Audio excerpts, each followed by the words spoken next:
So நம்ம ஏற்கனவே பார்த்தோம் 7வது அதிகாரம் 35வது வசனத்தில் ஞானமானது அதன் பிள்ளைகள் எல்லாராலும் நீதி உள்ளதென்று ஒப்புக்கொள்ளப்படும். அதனுடைய ஒரு கண்டினியூஷன் தான் அடுத்த வசனம் அப்படின்னு சொல்லி பார்த்தோம். ஸோ இந்த இடத்துல அந்த ஸ்திரீ, ஒரு பாவியாகி ஒரு ஸ்திரீ அப்படின்னு சொல்லி சொல்லும்போது ஞானமானது அதன் பிள்ளைகள் எல்லாராலும் நீதி உள்ளதென்று ஒப்புக்கொள்ளப்படும் அப்படின்னு சொல்லும்போது, நீதி உள்ளவர்களாய் காண்பிக்கப்பட்ட அந்த பரிசேயர்கள், அவங்க இருந்த வாழ்க்கை இதில் பரிசேயர்கள் தங்களை நீதி உள்ளவர்களாய் காண்பித்து கொண்டாங்க. ஆனால் இந்த பாவியான ஸ்திரீ நீதி உள்ளவள்ங்கிறத தேவன் இந்த இடத்துல காண்பிக்கிறார். அந்த நீதியுள்ளவள் அப்படிங்கிறப்போ அவங்க இயேசு கிறிஸ்துவை அறிந்து கொண்டாங்க, விசுவாசித்திருக்கிறாங்க அப்படிங்கிறதையும் இந்த இடத்துல நம்ம பார்க்குறோம். அப்போ பரிசேயர் ஒருவன் தன்னுடனே போஜனபானம் பண்ண வேண்டும் என்று அவரை வேண்டிக் கொண்டான் அப்படின்னு சொல்லும்போது பரிசேயன் தான் வேண்டிக் கொள்கிறாரு. அப்போ பரிசேயர்கள் எல்லாருமே லா ஃபாலோ பண்ணுறவங்க, ஜூயிஷ் ட்ரெடிஷன்ஸ் அப்படியே ஃபாலோ பண்ணுறவங்க.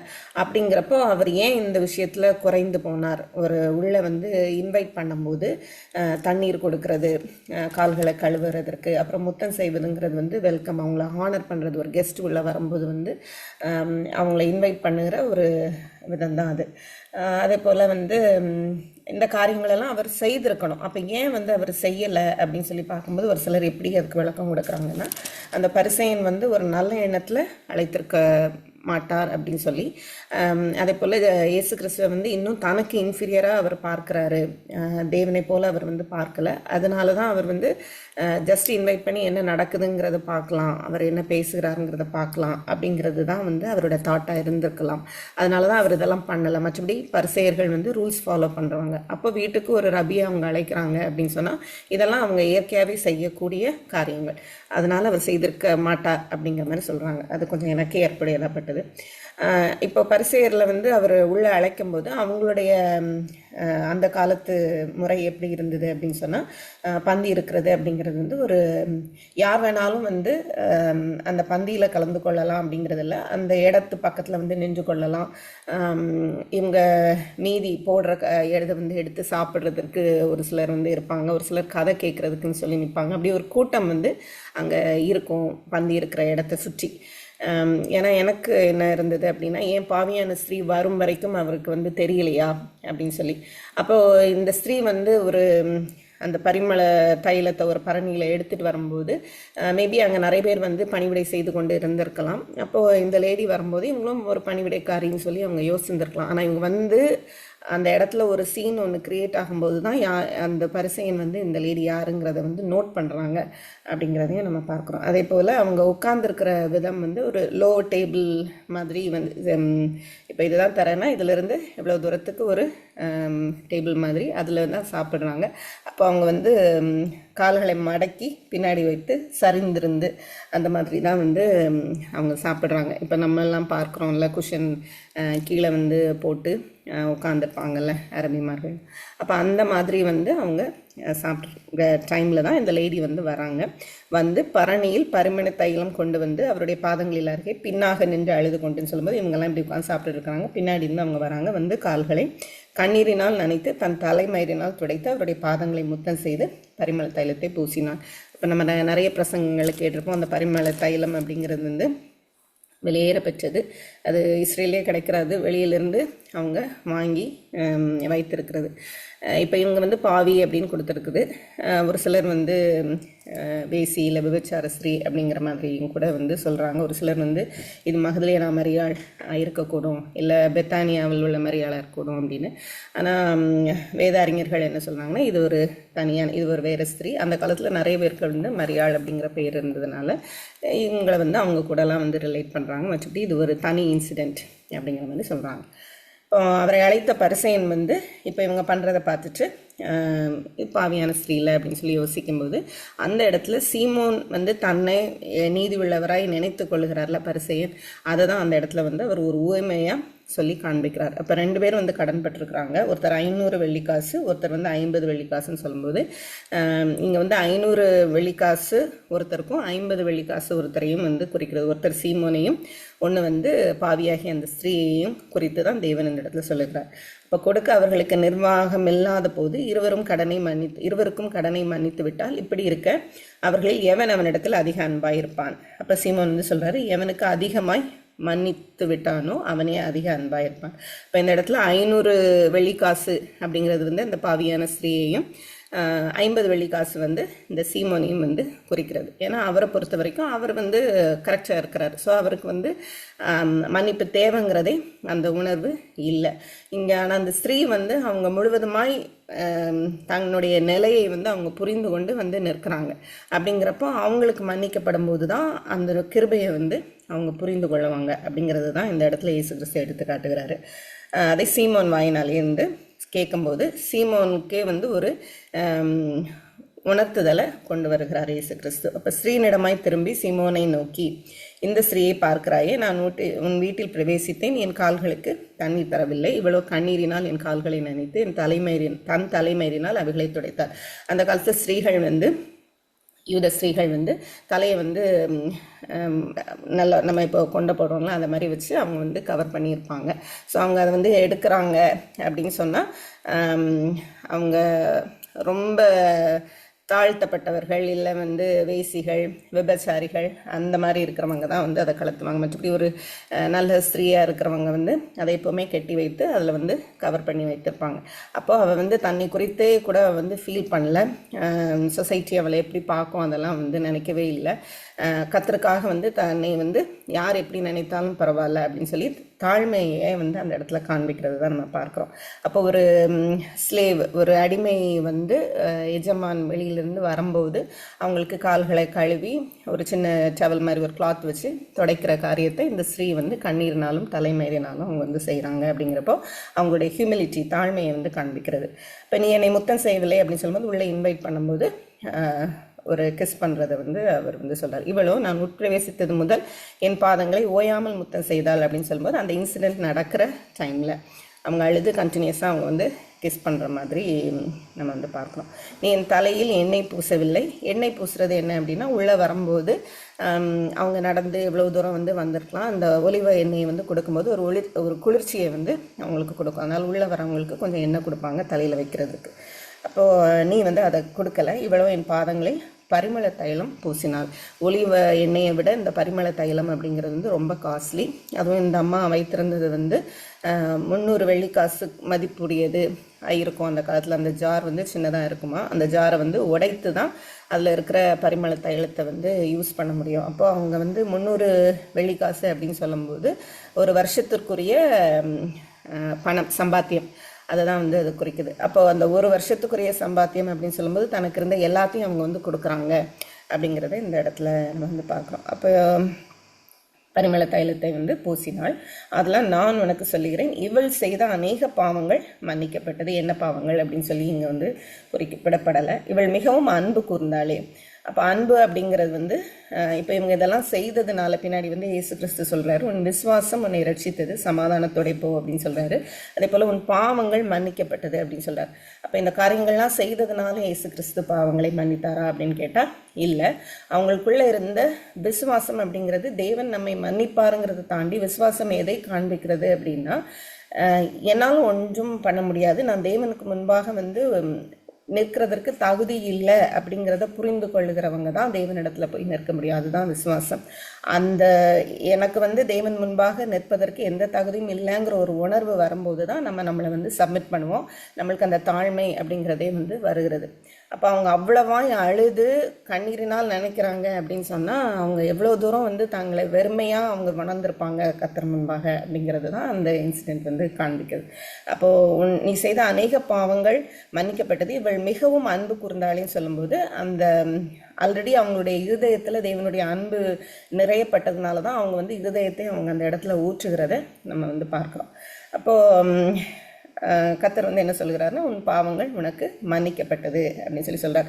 இவங்க மன்னிப்பாங்க நினச்சி அவங்க வந்து போகலை. இவங்க வந்து தேவனுக்கு முன்பாக போய் நிற்கிறதற்கு மற்ற சொசைட்டியில் எல்லாரும் என்னை ஒதுக்குனாலும் இவர் என்னை ஏற்றுக்கொள்வார்னு போய் நிற்கிறாங்கல்ல, அந்த ஒரு காரியத்தை தான் அவங்க வந்து வெளிப்படுத்துகிறாங்க. ஆனால் அந்த இடத்துல தேவன் சொல்லுகிறார், இவங்க முதலே வந்து தனக்குள்ள விசுவாசத்தை வைத்திருக்கிறதுனால அவங்களுடைய பாவங்கள் வந்து தேவன் அந்த இடத்துல மன்னிக்கிறத பார்க்குறோம். ஏற்கனவே நம்ம முந்தின போர்ஷனில் வந்து பார்த்தோம், திமிர்வாதக்காரனுக்கும் வந்து தேவனுடைய வார்த்தையில் வல்லமை இருக்கிறது அப்படிங்கிறது, அதிகாரம் இருக்கிறது அப்படின்னு காமிக்கிறதுக்கு உன் பாவங்கள் மன்னிக்கப்பட்டது அப்படின்னு சொல்லி அந்த இடத்துல நம்ம சொல்கிறத பார்க்கலாம். ஸோ இந்த இடத்துல இது 2வது இடத்துல லூக்கா வந்து இதை சொல்கிறார். அப்பொழுது கூட பந்தியிருந்தவர்கள் பாவங்களை மன்னிக்கிற இவன் யார் என்று தங்களுக்குள்ளே சொல்லிக் கொண்டார்கள். ஸோ கூட இருக்கிறவங்க, கூட பந்தி இருக்கிறாங்க, முதல்ல இருந்த பரிசேயனும் சரி, இப்போ இருக்கிற பந்தி இருக்கிறவர்களும் சரி, ஒரு நன்மையான காரியம் நடக்கிறதே அப்படிங்கிறத அவங்க பார்க்கவே இல்லை. அங்கேயுமே வந்து ஸ்திரீயை வந்து குற்றம் பிடிக்கிறதுக்கு தான் அந்த சீமோன்கிறவர் மனதில் யோசிக்கிறாரே தவிர இவர் வந்து இந்த ஒரு பாவியான ஸ்திரீயும் கூட ஏற்றுக்கொள்கிறாருங்கிற எண்ணம் வந்து இல்லை. ஸோ பரிசேயன் உள்ள அழைக்கும் போதே வந்து ஒரு நல்ல எண்ணத்தில் அழைக்கலை அப்படிங்கிறதுக்கு இதெல்லாம் வந்து ரீசனாக வந்து சொல்கிறாங்க. அப்போ கூட பந்தி இருக்கிறவர்கள் வந்து தங்களுக்குள்ளே சொல்லும்போது தான் அவர் வந்து சொல்கிறாரு, உன் விசுவாசம் உன்னை இரட்சித்தது. சுற்றி இருக்கிற அந்த சத்தங்களை வந்து தேவன் பொருட்படுத்தலை. அந்த ஸ்திரீயை பார்க்குறாரு, உன் விசுவாசம் உன்னை இரட்சித்தது, சமாதானத்தோட போ. சமாதானம் அப்படின்னு சொல்லும்போது நம்மளுக்கு ஷாலோம் அப்படிங்கிறது தெரியும். அது வந்து ஒரு முழுமையை கொடுக்கறது. இனிமேல் வந்து நீ நிறைவுள்ளவளாக இருப்ப அப்படிங்கிறத. ஏன் இந்த இடத்துல இப்போ இந்த பாவியான ஸ்திரீயுடைய காரியத்தை கொண்டு வராரு அப்படின்னு சொன்னால், இயேசு கிறிஸ்துவனுடைய ஊழியத்தில் ஸ்திரீகளும் இணைகிறார்கள் அப்படிங்கிறத லூக்கா இந்த இடத்துல காண்பிக்கிறார். அந்த ஆர்டரில் வந்து அவர் கொண்டு வரதை நம்ம பார்க்குறோம்.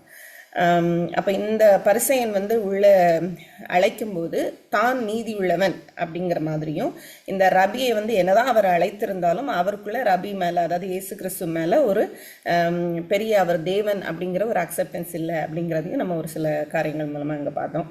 அதே மாதிரி அந்த ஸ்ரீ வந்து பாவியாக இருந்தாலும், ஸோ 2 பேர், ஞானம் உள்ளது, ஞானமானது அதன் பிள்ளைகள் எல்லாராலும் நீதி உள்ளதென்று ஒப்புக்கொள்ளப்படும் அப்படின்னு சொல்லும்போது இங்கே வந்து இந்த பாவியான ஸ்திரீ தான் ஒப்புக்கொண்டாங்க. நீதி உள்ளது, ஞானம் அப்படிங்கிறது வந்து இயேசு கிறிஸ்து தேவன் என்பதை அவரால் தான் வந்து நீதி கொடுக்க முடியும். விசுவாசம் உன்னை ரட்சித்தது அப்படின்னு சொல்லும்போது அதுதான் அந்த நீதி. அப்போ அதை வந்து பெற்றுக்கொண்டவங்க அந்த பாவியான ஸ்திரீ. ஸோ இதுதான் வந்து 7வது அதிகாரத்தில் பார்க்குறோம். 8வது அதிகாரத்தில் பின்பு அவர் பட்டணங்கள் தோறும் கிராமங்கள் தோறும் பிரயாணம் பண்ணி தேவனுடைய ராஜ்யத்துக்குரிய நற்செய்தியை கூறி பிரசங்கித்து வந்தார். 12 அவருடைய கூட இருந்தார்கள். ஸோ இந்த இடத்துல வந்து இப்போ தான் ஃபர்ஸ்ட் டைம் லூக்கா என்ன பண்ணுறாரு அப்படின்னு சொன்னால், தேவனுடைய ராஜ்யத்துக்குரிய நற்செய்தி, அதாவது இந்த நற்செய்தி அப்படிங்கிற வார்த்தை வந்து இந்த இடத்துல தான் லூக்கா வந்து பயன்படுத்துகிறார். அது என்ன நற்செய்தி அப்படின்னா, தேவனுடைய ராஜ்யத்திற்குரிய நற்செய்தி. ஸோ எல்லா இடத்துலையுமே வரும்போது அவர் அப்படி தான் வந்து அதை பேசுகிறாரு. அப்போ நற்செய்தி அப்படின்னாலே தேவனுடைய ராஜ்யத்தை குறித்தான காரியங்கள். கீழே நம்ம பார்க்குறோம் ரகசியங்கள் அப்படின்னு சொல்லி. ரகசியங்கள் அப்படின்னு சொல்லும்போது மிஸ்ட்ரீஸ். இந்த ரகசியங்கள்லாம் என்ன அப்படின்னு சொன்னால், தேவன் யாருக்கு வெளிப்படுத்த சித்தமாக இருக்கிறாரோ, யாருடைய இருதயம் அதை ஏற்றுக்கொள்ள தயாராக இருக்கிறதோ அவங்களுக்கு தான் இந்த ரகசியம். அப்போ அதுதான் நற்செய்தி. அப்போ நற்செய்தி அப்படின்னு சொல்லும்போது அது தேவனுடைய ராஜ்யத்திற்குரியது அப்படிங்கிறத ஸ்டார்ட் பண்ணி இப்போ அவருடைய ராஜ்யத்தின் காரியங்களை சொல்ல ஆரம்பிக்கிறாரு லூக்கா. அவர் பொல்லாத ஆவிகளையும் வியாதிகளையும் நீக்கி குணமாக்கி சில ஸ்திரீகளும் 7 பிசாசுகள் நீங்கின மகதலேனால் எனப்பட்ட மரியாளும் ஏரோதின் காரியக்காரனான கூசாவின் மனைவியாகிய யோவனாலும் சூசனாலும் தங்கள் ஆஸ்திகளால் அவருக்கு ஊழியம் செய்து கொண்டு வந்த மற்ற அநேக ஸ்திரீகளும் அவருடனே கூட இருந்தார்கள். இப்போ ஒரு ஸ்திரீல ஆரம்பித்து ஸ்திரீகளுடைய கூட்டம் வந்து கூடுகிறது. அவங்க என்ன பண்ணுறாங்க அப்படின்னு சொன்னால், அவங்க தான் ஃபினான்ஷியல் ஹெல்ப், அதாவது எய்டு வந்து இந்த மினிஸ்ட்ரிக்கு கொடுக்குறத நம்ம பார்க்கலாம். அநேக காரியங்கள் வந்து இயேசு கிறிஸ்து செய்துட்டு வருகிறாரு. இந்த ஸ்திரீகள் என்ன பண்ணுறாங்க, தங்கள் ஆஸ்திகளால் அவருக்கு ஊழியம் செய்தார்கள். ஏன்னா இப்போ ஏரோதின் காரியக்காரனானே கூசாவின் மனைவி அப்படின்னு சொல்லும்போது பேலஸ் வரைக்குமே வந்து என்ன ஆயிடுச்சு, இயேசு கிறிஸ்துவனுடைய காரியங்கள் வந்து போயிருக்கிறத நம்ம வந்து பார்க்க முடியும். இவங்க எல்லாமே ஓரளவுக்கு நல்ல ஒரு ஃபேமிலி பேக்ரவுண்ட்லேருந்து வரவங்க. ஸோ அவங்க கிடைக்கிற அவங்களுடைய காரியங்கள், அவங்களோட ஆஸ்திகளில் இருந்து தேவனுடைய ராஜ்யத்துக்கு அவங்க ப்ரொவைட் பண்ண ஆரம்பிக்கிறாங்க. இப்போ நம்ம வந்து இந்த பாவியான ஸ்ரீ, அதே போல் பிசாசுகள் நீங்கின மகதலேனா மரியாள், இவங்களெல்லாம் வந்து பார்க்கும்போது நிறைய பேர் வந்து சொசைட்டினால் புறக்கணிக்கப்பட்டவர்கள், ஆனால் தேவனோடு வந்து இணைக்கப்பட்டவர்கள். அவங்களுக்கு கிடைக்கிற எல்லாத்தையும் அவங்க தேவனுடைய ராஜ்யத்திற்கு கொடுக்குறாங்கங்கிறது தான் ஃபர்ஸ்ட் வந்து நம்ம பார்க்குறோம். அப்போ நம்மளுக்குரிய காரியங்களை வந்து தேவனுக்கு முழுவதுமாய் தேவனுடைய ராஜ்யத்திற்கு யூஸ் பண்ணணும் அப்படிங்கிறத இந்த இடத்துல நம்ம பார்க்குறோம். சகல பட்டணங்களிலும் இருந்து திரளான ஜனங்கள் அவரிடத்தில் வந்து கூடின போது அவர் உண்மையாய் சொன்னது. இப்போ தேவனுடைய ராஜ்யத்தை குறித்த நற்செய்தியை அவர் கூறி பிரசங்கித்து வந்தார் அப்படின்னு பார்க்குறோம். இப்போ தேவனுடைய ராஜ்யத்துக்குரிய செய்தி எப்படிப்பட்டது, அந்த நற்செய்தி வந்து ரகசியங்கள் அப்படின்னு பார்த்தோம். அது எப்படி நம்ம ஏற்றுக்கொள்ளணும் அப்படிங்கிறதுக்கு தான் இந்த விதைக்கிறவன் உண்மை வந்து நம்ம எல்லாருக்குமே தெரியும். இருந்தாலும் அதை வாசிக்கலாம். விதைக்கிறவன் ஒருவன் விதையை விதைக்க புறப்பட்டான். அவன் விதைகளில் சில விதை வழியருகே விழுந்து மிதியுண்டது. ஆகாயத்து பறவைகள் வந்து அதை பட்சித்து போட்டது. சில விதை கற்பாறையின் மேல் விழுந்தது. அது முளைத்த பின் அதற்கு ஈரமில்லாததினால் உலர்ந்து போயிற்று. சில விதை முள்ளுள்ள இடங்களில் விழுந்தது. முள் கூட வளர்ந்து அதை நெருக்கி போட்டது. சில விதை நல்ல நிலத்தில் விழுந்தது. அது முளைத்து 100 பலன் கொடுத்தது என்றார். இவைகளை சொல்லி கேட்கிறதற்கு காதுள்ளவன் கேட்க கடவன் என்று சத்தமிட்டு கூறினார் அப்படின்னு சொல்லி பார்க்குறோம். இப்போ இந்த இடத்துல பார்க்கும்போது நம்ம எல்லாருக்கும் தெரிந்த ரொம்ப காமனான ஒரு ஓமை. ஆனால் இதனுடைய பேக்ரவுண்டு ஃபர்ஸ்ட் செஞ்சுரியில் இஸ்ரேல் தேசத்தில் எப்படி அவங்க வந்து உழவர்கள் வந்து எப்படி இந்த காரியங்களை செய்தாங்க, எப்படி விதைக்க செஞ்சாங்க அப்படிங்கிற ஒரு ஐடியா இருந்தால் இதனுடைய உள்ளான காரியம் வந்து நம்மளுக்கு கூட புரியும். அந்த காலத்தில் என்ன பண்ணாங்க அப்படின்னா, முதலாவது வந்து விதைத்தாங்க, அதுக்கப்புறம் தான் வந்து உழுதாங்க.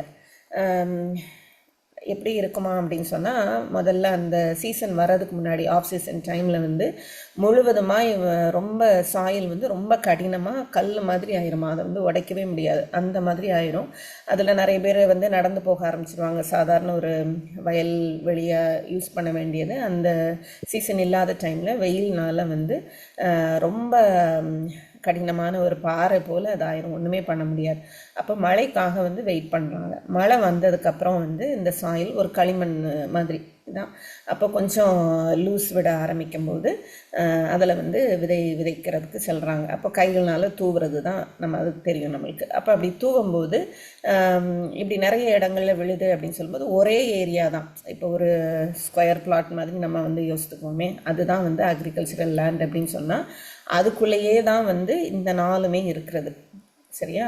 என்னதெல்லாம் வழி, அதுக்கப்புறம் கற்பாறை, முள், நல்ல நிலம் அப்படின்னு சொல்லும்போது அந்த ஒரே நிலத்துக்குள்ளே தான் இவங்க நடந்து ஒரு இடத்தையே வந்து பாதையாக ஆக்கிட்டாங்க. ஸோ அது பாதை அப்படின்னு சொல்லப்படுகிறது. அப்புறம் அதுக்குள்ளேயே தான் வந்து அன்னைக்கு கூட நம்ம வந்து பார்த்தோம், கற்பாறையின் மேல் கட்டுகிறவன் அப்படின்னு சொல்லி சொல்லும்போது அவங்களுடைய ஏரியா எப்படி இருக்கும்னா, மேலே வந்து சாயில் இருக்கும், கீழே வந்து நல்ல கடினமான கற்பாறைகள் வந்து இருக்குமா. அவங்களுடைய ஜியாகிரபிக்கல் ஸ்ட்ரக்சரே அப்படி தான் இஸ்ரேல் தேசத்தில். இது மெயினாக வந்து கலிலேயா பக்கத்தில். அப்போ அந்த இடம் வந்து எப்படி இருக்கும்னா, ஒரு 3 to 4 inches வந்து சாயில் இருக்கும், அதுக்கு கீழே வந்து கற்பாறைகள் ஒரு சில இடங்களில் இருக்கும்.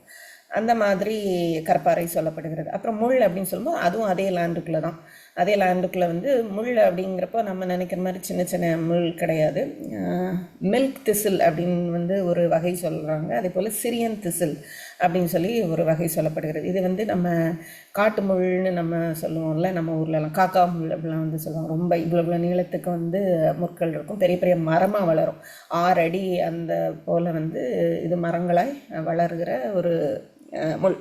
அப்போது இது வந்து எப்படின்னா, வெளியில் வளர்ந்துருக்கவே செய்யாது. எல்லாமே அந்த சூரியன் ரொம்ப இருக்கிற டைமில், அந்த சீசனில் மழை இல்லாத நேரத்தில் எல்லாமே உள்ளே இருக்குது. இப்போ இவங்க என்ன பண்ணுறாங்கன்னா, முதல்ல விதையை வந்து தூவுறாங்க. மழை ஆரம்பித்த உடனே விதையை வந்து தூவுறாங்க. தூவி முடித்ததுக்கப்புறம் மாடு எடுத்துகிட்டு வந்து அவங்க வந்து உழுகிறாங்க. அவங்க உழுகிறது வந்து உடன் ப்ளவ் தான் அவங்க வந்து யூஸ் பண்ணுவாங்களாம், இப்போ இருக்கிற மாதிரி கிடையாது. அப்போ அந்த உடன் ப்ளவ் வந்து உடன் ப்ளவ்னா அந்த மரத்தில் உள்ள ஒரு, அது என்னன்னு சொல்லுவீங்க தமிழில், ஏர் சொல்லுவோமா, அதை வச்சு அவங்க வந்து ஓட்டும் போது அதுவும் ரொம்ப தின்னாக இருக்குமா. அந்த காலத்தில் யூஸ் பண்ணது சில நேரம் அது உடைந்து கூட போயிருமா. ஏன்னா இவ்வளோ ஹார்டாக இருக்கிறதுனால கொஞ்சம் தான் இப்போ வந்து லூஸ் ஆகிருக்குது சாயில். அந்த டைமில் இந்த நடைபாதை யூஸ் பண்ணியிருப்பாங்களா, அதெல்லாம் ரொம்ப ஸ்ட்ராங்காக வந்து இருக்குமா. ஏன்னா அதே லேண்டுக்குள்ளே இந்த ஹாட் சீசனில் வந்து எதுவுமே அந்த லேண்ட் யூஸ் பண்ணாமல் இருக்கிறதுனால நடந்து ஒரு சில ஏரியா வந்து ரொம்ப ஹார்டாக இருக்கும். அப்போ அதை வந்து உழணும் அப்படின்னு சொன்னால் உடஞ்சே போயிடும் ஏர். அப்புறம் திரும்ப வந்து அவங்க அதை மாற்றணும் அப்படிங்கிற ஒரு கண்டிஷனில் தான் இவங்க வந்து உழுறாங்க. ஸோ இவங்களுக்கு வந்து உழுது அந்த அறுவடை எடுக்கிறது அந்த 100, இப்போ நம்ம வந்து 1 60 100 30 அப்படின்னு சொல்லி ஈஸியாக சொல்லிட்டு போயிடும். ஆனால் அந்த இடத்துல இருந்து கேட்குறவங்களுக்கு வந்து 100 பலன் தரும் அப்படின்னா அது ஒரு பெரிய ஒரு மிராக்கிளான ஒரு காரியம் போல் அவங்களுக்கு. ஏன்னா அதுக்கு அவ்வளோ அவங்க பிரயாசப்படணும். அதே போல் ஒரு சில முச்செடிகள் எப்படி இருக்குமா அப்படின்னு சொன்னால், அது ட்ரை ஆகும்போது, அது வளர்ந்து அது ட்ரை ஆகும்போது அதுலேருந்து அப்படியே மொத்தமாக ஹோல் லேண்டுக்கும் வந்து காற்றுல அந்த சீடு பரவி அது திரும்ப வளர ஆரம்பிச்சிடும். அதே போல் ஏகப்பட்ட பூச்சி இந்த காரியங்கள்லாம். ஸோ இதெல்லாம் வந்து ஒரு ஃபார்மர் இதையெல்லாம் பார்த்து கடைசியில் அவர் பலன் எடுக்கணும் அப்படின்னு சொன்னால் அவருக்கு அந்த அளவுக்கு கஷ்டம். அதனால தான் அவர் வந்து விதைக்கிறவன் ஊமையை அவர் வந்து எடுத்து சொல்கிறார். அப்போ விதைக்கும் போது இப்போ நம்ம வந்து உழுகிறதையும் சேர்த்து நான் வந்து சொன்னேன், ஆனால் இதில் வந்து விதைக்கிற காரியங்கள் மட்டும்தான் சொல்லப்பட்டிருக்கு. அப்போ விதைக்கிறவன் போய் வந்து விதைக்கும் போது அவனுக்கு எந்த இடத்துல விதைக்கிறான் அப்படிங்கிறதே தெரியாது. அதாவது பின்னாடி நம்ம அந்த விதைக்கிறவன் ஊமை என்ன அப்படின்னு சொல்லி பார்க்கும்போது இன்னும் நம்மளுக்கு கிளியராக புரியுதுல்ல. அப்போ ஸோ எந்தெந்த இடத்துல போடுறாங்க அப்படிங்கிறதே வந்து அவங்களுக்கு தெரியாது. ஏன்னா ஹோல் லேண்டுமே அக்ரிகல்ச்சர் லேண்டு தான். அதுக்கப்புறம் அவங்க உழும்போது கூட இப்போ 3 to 4 inch தான் அவங்களால வந்து அந்த சாயிலை சும்மா அப்படி சுற்றி விட முடியும் அப்படின்னு சொல்லும்போது கீழே இருக்க ராக்லாம் அவங்களுக்கு தெரியாது. அதே போல் ஏர் வச்சு அவங்க விழும்போது ஒரு வேளை முட்செடிகள் வந்து அப்போ தான் தழுத்திருந்ததுன்னா அவங்க வந்து அதை வெட்டிடலாம். ஆனால் அதனுடைய வேர், அந்த முள்செடியினுடைய வேர், அது ஏன்னா மரமாக வந்து மாறப்போகுது, அதனுடைய வேர் வந்து ரொம்ப ஆழமாக இருக்கிறதுனால அது சீக்கிரம் வந்து சும்மா ஒரு 1 வீக்லேயே வந்து அது அவ்வளோ உயரத்துக்கு வந்து வளர்ந்துருமா. ஒரு சில வாரங்கள்லேயே இன்னும் ரொம்ப பெருசாக வளர்ந்துடும். ஸோ அது வந்து நெருக்கி போடுகிறதுங்கிறதெல்லாம் நம்ம பார்க்குறோம். அப்போ இந்த ஒரு கண்ணோட்டத்தில் அதை நம்ம பார்க்கும்போது விதைக்கிறவன் வந்து இப்படியாய் விதையை வந்து அந்த லேண்டில் தூவிட்டார். தூவினதுக்கப்புறம் ஃபஸ்ட்டு வந்து வழி அருகே விழுந்தது வந்து என்ன ஆகுது அப்படின்னா ஆகாயத்து பறவைகள் வந்து அதை பட்சித்து போடுது. ஏன்னா அது உள்ளே போகிறதுக்கு வாய்ப்பே இல்லை. இப்போ உழுதுக்கு அப்புறமும் கூட அது உள்ளே போகிறதுக்கு வாய்ப்பே இல்லை. ஏன்னா அந்த அளவுக்கு ஹார்டாக இருக்குது அந்த சாயில், அதனால் உள்ளே போகிறதுக்கே வழியில். அப்போது அதை எக்ஸ்பிளைன் பண்ணுறதுக்கு வந்து சீஷர்கள் கேட்குறாங்க. அவருடைய சீஷர்கள் இந்த ஊமையின் கருத்து என்னவென்று அவரிடத்தில் கேட்டார்கள். அதற்கு அவர், தேவனுடைய ராஜ்யத்தின் ரகசியங்களை அறியும்படி உங்களுக்கு அருளப்பட்டது, மற்றவர்களுக்கோ அவர்கள் கண்டும் காணாதவர்களாகவும் கேட்டும் உணராதவர்களாகவும் இருக்கத்தக்கதாக அவைகள் ஓமைகளாக சொல்லப்படுகிறது. இது ஏசாயா தீர்க்கதரிசி இதில் புத்தகத்தில் சொல்லப்பட்டது அவர் இந்த இடத்துல இருந்து சொல்லுகிறார். அப்போது தேவன் வந்து ஏன் ஓமைகளாய் சொல்லுகிறார் அப்படின்னு சொன்னால் மக்கள்கிட்ட இருந்து அதை மறைத்து தேவனுடைய ராஜ்யத்தின் ரகசியத்தை மறைக்கணும் அப்படிங்கிறது அவருடைய இன்டென்ஷன் அல்ல.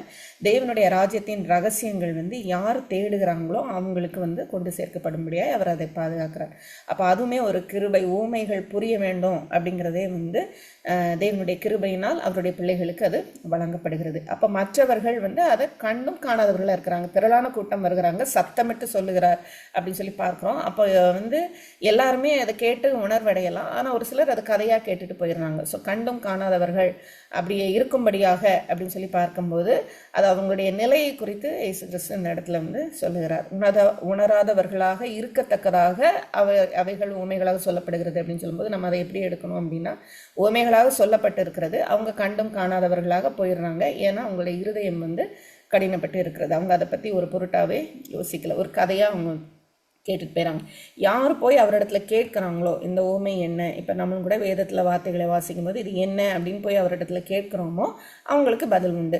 அதை பார்த்துட்டு சரி அப்படின்னு சொல்லி போகிறவங்களுக்கு வந்து அதற்குரிய பதில் வந்து கிடையாது. அப்போ அந்த ரகசியங்கள் தேவன் வெளிப்படுத்தணும், யாருக்கு வெளிப்படுத்தணும் அப்படின்னு அவர் சித்தமாக இருக்கிறாரோ அவங்களுக்கு வெளிப்படுத்துவார் அப்படின்னு சொல்லும்போது அது எது குறிக்கிறதுனா நம்ம சைடில் இருந்தும் ஒரு காரியத்தை வந்து தேவன் எதிர்பார்க்க நம்ம போய் கேட்கணும் அப்படிங்கிறத விரும்புகிறார். ஏன்னா ரகசியம் அவருக்கு தெரியும், யாருக்கு கொடுக்க வேண்டும் என்பதும் அவருக்கு தெரியும். இப்போ நம்ம போய் கேட்கும்போது நமக்கு கொடுக்கப்படுகிறது.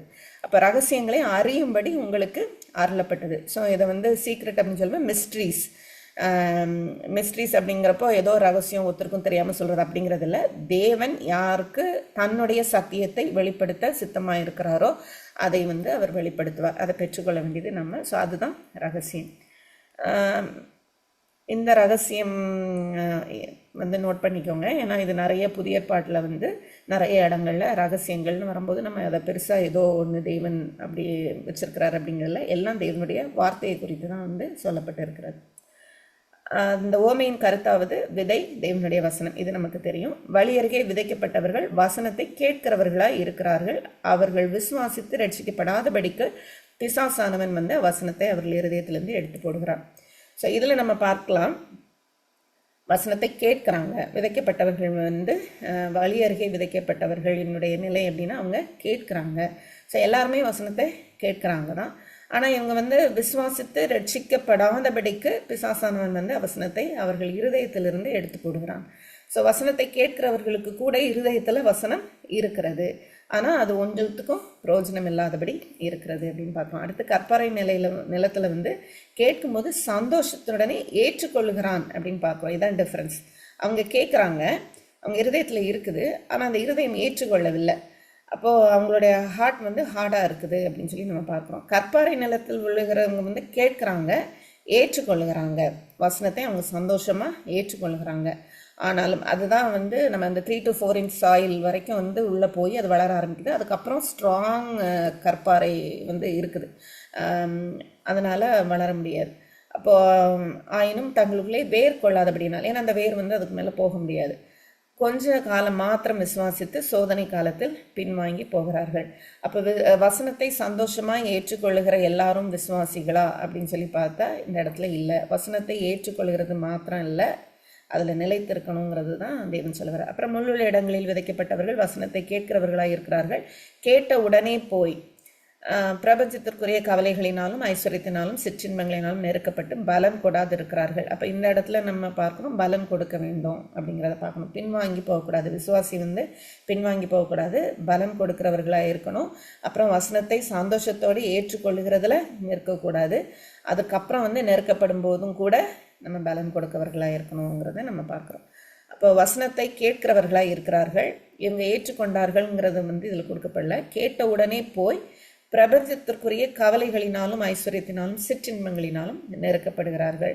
இப்போ இந்த முள் செடி வந்து வளர்ந்து மரம் போல நின்று இது என்ன பண்ணிடுமா, சில நேரம் சூரிய வெளிச்சம் கூட உள்ளே வராதபடிக்கு வந்து பயிர்களை விளைய விடாமல் செஞ்சிடும். அப்போ அவங்க வந்து வீட் பார்லி இதெல்லாம் தான் அவங்க வந்து இது பண்ணாங்க.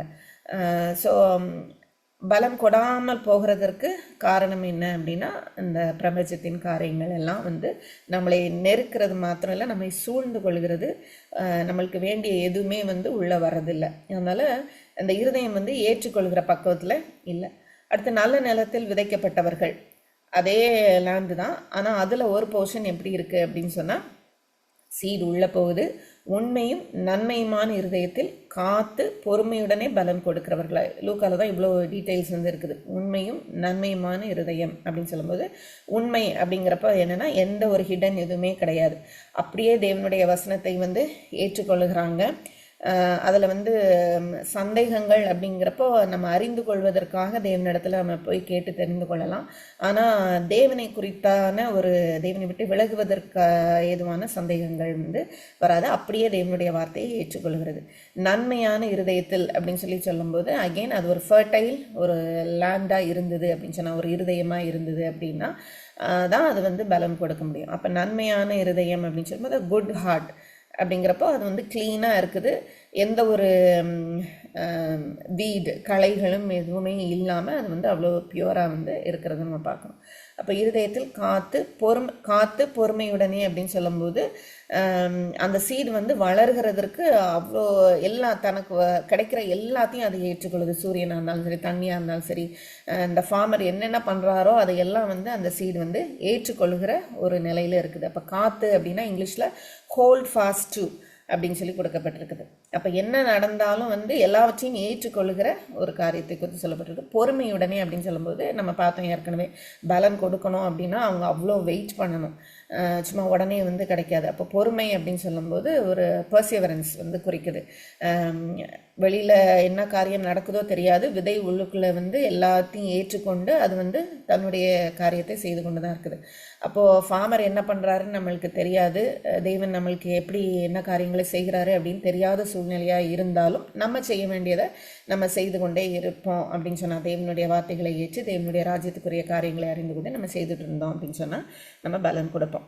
அப்போ இந்த இடத்துல அவர் சொல்ல வர்றது, நம்மளுடைய இருதயம் உண்மையும் நன்மையுமானதாக இருக்கணும், காத்துக்கொள்ளணும் வசனத்தை அப்படின்னு சொல்லும்போது, எவ்வளோ நம்ம அடிக்கப்பட்டாலும் அவருடைய வசனத்தை விடாமல் நம்ம பிடித்து கொண்டு நம்மளுக்கு உள்ள அவர் கொடுக்குற எல்லா காரியங்களையும் வைத்து நம்மளுடைய ஆத்மாவை நம்ம பலப்படுத்தி கொண்டு இருந்தோம் அப்படின்னு சொன்னால், இட் இஸ் அ ப்ராசஸ் அப்படின்னு பார்க்குறோம். நம்மளுக்கு சால்வேஷன் அப்படிங்கிறது வந்து 3 ஸ்டெப்பில் நம்ம அடிக்கடி பார்க்குறோம். அதில் சாங்டிஃபிகேஷனுங்கிற பீரியடில் தான் நம்ம இப்போ இருக்கிறோம். ஜஸ்டிஃபிகேஷன் முடிஞ்சிருச்சு, சாங்டிஃபிகேஷனில் இருக்கிறோம், க்ளோரிஃபிகேஷன் இனிமேல் வரப்போகுது. ஸோ சாங்டிஃபிகேஷன் வந்து ஹோல் இந்த லைஃப் பீரியடில் நம்ம ஒரு ப்ராசஸ்க்குள்ளே பரிசுத்தமாகிறது தான் நம்மளுடைய ப்ராசஸ். அப்போ அதுக்குள்ளே போகும்போது பொறுமையோடே ஓடக்கடவோம் அப்படின்னு பவுல் கூட சொல்லுவார். இந்த பரிசை பெற்றுக்கொள்ளத்தக்கதாக, எல்லாருக்குமே பரிசு கிடையாது இந்த உலகத்தில் வந்து ஒரு போட்டியில் போகும்போது ஒருத்தருக்கு 2 பேருக்கு தான் ப்ரைஸ். ஆனால் கிறிஸ்துவின் காரியங்களில் வந்து ஓடும்போது எல்லாருக்குமே பெற்றுக்கொள்ளத்தக்கதாக பொறுமையோடு நீங்கள் வந்து ஓடுங்க அப்படின்னு சொல்லும்போது அந்த ப்ரைஸ் எப்போ என்ன அதுன்னு நம்மளுக்கு தெரியாது. ஆனால் நம்ம பொறுமையோடு அவர் மேலே நம்பிக்கை வந்து போகிறோம். அதனுடைய கண்டினியூஷன் தான் அடுத்தவர் வந்து விளக்க வைத்து சொல்கிறார். இப்போது விதைத்தாய்ச்சு, இது வசனம் வந்து பலன் கொடுக்கிறது. அப்போ அந்த பலன் வந்து வெளியில் நம்ம தெரியணும். அதுக்கு தான் அடுத்தவர் வந்து விளக்கை குறித்து சொல்கிறார். ஒருவனும் விளக்கை குளித்து அதை ஒரு பாத்திரத்தினாலே மூட மாட்டான், கட்டிலின் கீழ். ஸோ 2 வருது இந்த இடத்துல, பாத்திரம், கட்டில். அதுக்கப்புறம் உள்ளே பிரவேசிக்கிறவர்கள் அதன் வெளிச்சத்தை காணும்படிக்கு அதை விளக்கு தண்டின் மேல் வைப்பார்கள். ஸோ இதில் வேர்ட்ஸ் எல்லாம் நம்ம பார்த்துக்கிட்டோம்னா பாத்திரம், கட்டில், உள்ளே பிரவேசிக்கிறவர்கள், வெளிச்சம், விளக்கு தண்டு, இவ்வளோத்தையும் நம்ம இந்த வசனத்தில் வந்து பார்த்துக்கொள்ளலாம். இது எல்லாமே நம்மளுக்கு தெரியும். விளக்கு வந்து ஹெரோதியன் லேம்ப் அப்படின்னு சொல்கிறாங்க. அகல் விளக்கு இருக்குல்ல, அந்த மாதிரி ஒரு 2 ஹோல் இருக்குது. ஒரு ஹோல் வழியாக வந்து எண்ணெய் ஊற்றுறாங்க, அடுத்த ஹோலில் திரி இருக்குது, அதில் வந்து அவங்க தீ வைக்கிறாங்க. இந்த இதை வந்து ஒரு பெரிய ஸ்டாண்டில் வந்து வச்சுருப்பாங்க அங்கங்கே. அப்படின்னா தான் வீட்டில் வந்து வெளிச்சம் உண்டு. இப்போ உள்ளே பிரவேசிக்கிறவர்கள் அப்படின்னு சொல்லும்போது வெளியிலேருந்து உள்ளே வரும்போது வீட்டுக்குள்ளே டார்க்காக இருந்ததுன்னா நம்மளுக்கு உடனே ஒரு மாதிரி இருக்கும். ஸோ உள்ளே வர்றவங்க அந்த வெளிச்சத்தை பார்க்கணும் அப்படின்னு சொல்லும்போது நம்ம இடத்துல வருகிறவர்கள் தேவனுடைய வசனத்தை நம்ம பெற்றிருக்கிறோம் அப்படின்னா அந்த வெளிச்சத்தை அவங்க காணணும். நம்ம இன்னும் இருட்டுக்குள்ளே இருந்தோம்னா அவங்க வந்து பார்க்க முடியாது அப்படிங்கிறத வந்து சொல்கிறாரு.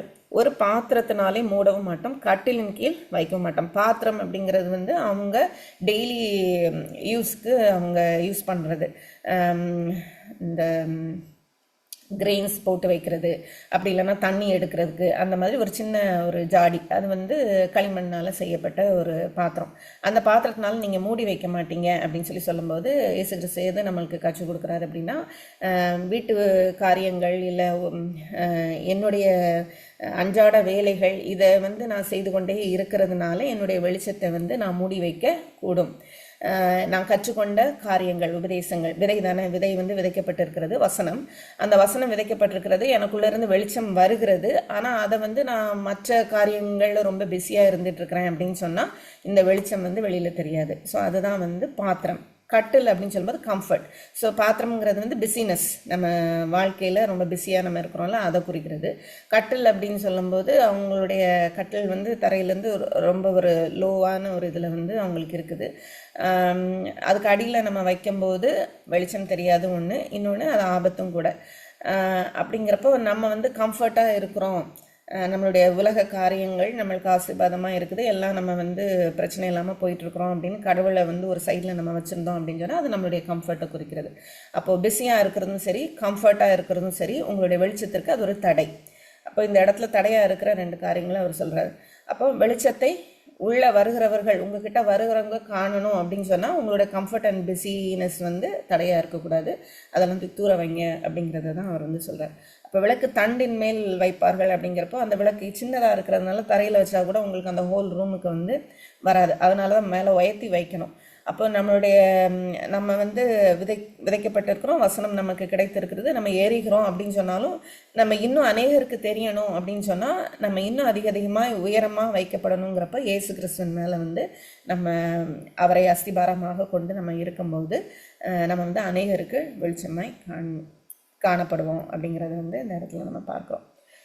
அதுக்கப்புறம் வெளியரங்கமாகாத ரகசியமும் இல்லை, அறியப்பட்டு வெளிக்கு வராத மறைப்பொருளும் இல்லை அப்படின்னு சொல்லும்போது இது அகெயின் என்ன சொல்லுதுன்னா, இந்த வசனத்தில் தேவன் என்ன சொல்லுகிறார் அப்படின்னு சொன்னால், வெளிச்சம் அப்படிங்கிறது வந்து நீங்கள் கொடுக்கணும், இப்படியெல்லாம் நீங்கள் கொடுக்கணும்.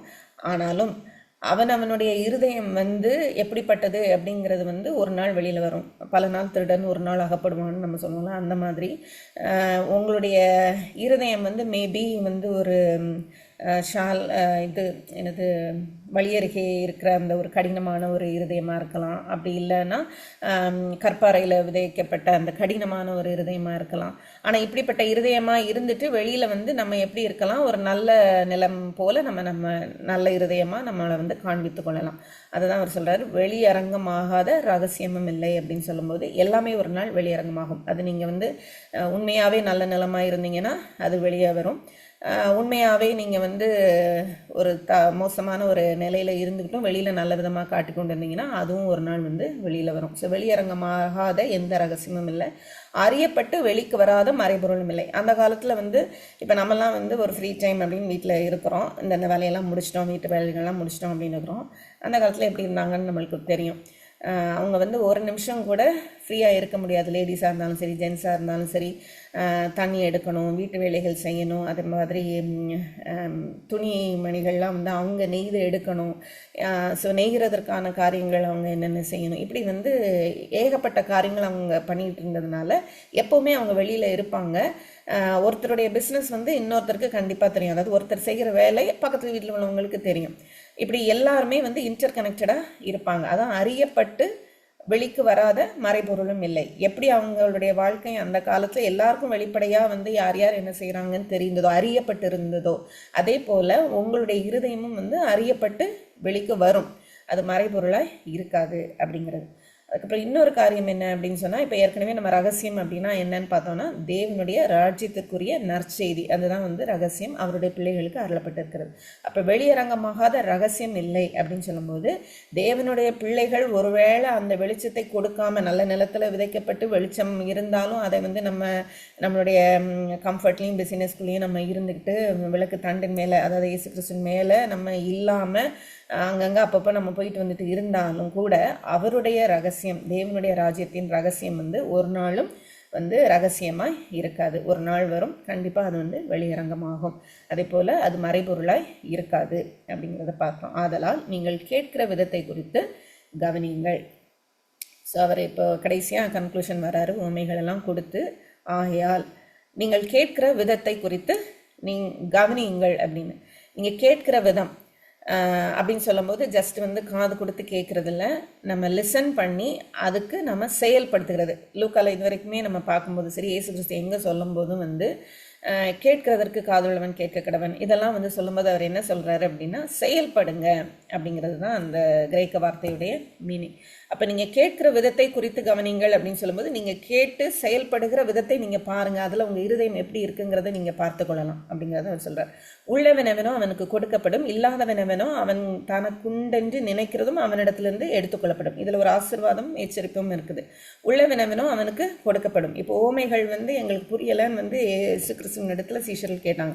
அதே போல் நம்மளுக்கு இயேசு கிறிஸ்துனுடைய சத்தியம், தேவனுடைய ராஜ்யத்தின் ரகசியம் அவருடைய பிள்ளைகளுக்கு கொடுக்கப்பட்டிருக்கிறது, அருளப்பட்டிருக்கிறது.